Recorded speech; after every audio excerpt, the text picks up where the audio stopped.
इस तड़पा देने वाली गर्मी में ठंडा ठार फालसे का शरबत जिसकी ठंडक आपकी रूह तक में उतर जाएगी। बहुत ही लजीज और बनाना बहुत ही आसान। 5 मिनट लगेंगे और ये ठंडा ठार फालसे का शरबत तैयार हो जाएगा पूरी फैमिली के लिए। बनाना शुरू करते हैं। बिस्मिल्लाहिर्रहमानिर्रहीम। यहाँ पे 250 ग्राम यानी कि 1 पाव मैंने लिया है फालसा।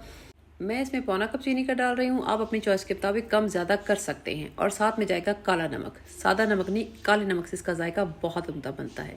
सिंपली अब हम सबको डालेंगे जग में और इसमें पानी डाल के ब्लेंड कर लेंगे। जैसे मैंने कहा कि बनाने में कुछ मिनट ही लगते हैं। यहाँ पे तकरीबन 2 कप मैंने इसमें पानी के ऐड कर दिए हैं। फ़िलहाल के लिए इतना काफ़ी, हम इसकी प्योरी बना सकते हैं। आप चाहें तो मेरी तरह फ्रेश बना के इस्तेमाल करें, या चाहे तो इसकी प्योरी बना के इसको आप फ्रीज़ भी कर सकते हैं बहुत ज़्यादा दिनों के लिए। इसको हम छान लेंगे। इसको 2 दफ़ा ब्लेंड करना होता है क्योंकि पहली दफ़ा में जितना भी इसकी प्योरी होती है वो सारी नहीं आती है, थोड़ी सी रह जाती है गुठलियों के साथ, इसके बीज के साथ। तो इसको 2 दफ़ा हम ब्लेंड करते हैं। ये मैं आपको अभी दिखाती हूँ। छलनी में डाल के अच्छे से इसको हमने छान लिया। अगर आपको इसके अंदर थोड़ा सा इसका पल्प पसंद है तो आप मोटी छलनी इस्तेमाल करें, और अगर आपको बिल्कुल क्लीन वाला शरबत चाहिए तो बारीक छलनी इस्तेमाल करें।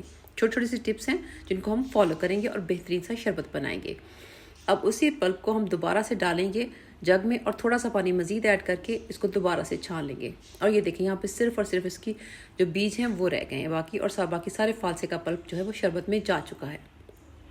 अब इसमें डालेंगे खूब सारी बर्फ़ और उसके बाद मज़ीद थोड़ा सा पानी इसमें डाल देंगे। ये तकरीबन 2 लीटर बन जाएगा। 1 पाव से 2 लीटर बन जाएगा ये शरबत। बेहतरीन किस्म का जायका, बहुत ही रिफ़्रेशिंग। मिनटों में बनाएं और इंजॉय करें। बना के रख सकते हैं आप इसको 2 से 3 दिन तक। ये फ्रिज में बहुत अच्छा ऐसे भी रह सकता है। और प्योरी बना के फ्रीज़ कर लेंगे फिर तो बहुत लंबा चलने वाला है। तो इन गर्मियों में बनाएं और इंजॉय करें। अपना बहुत सा ख्याल रखें। अल्लाह हाफिज़।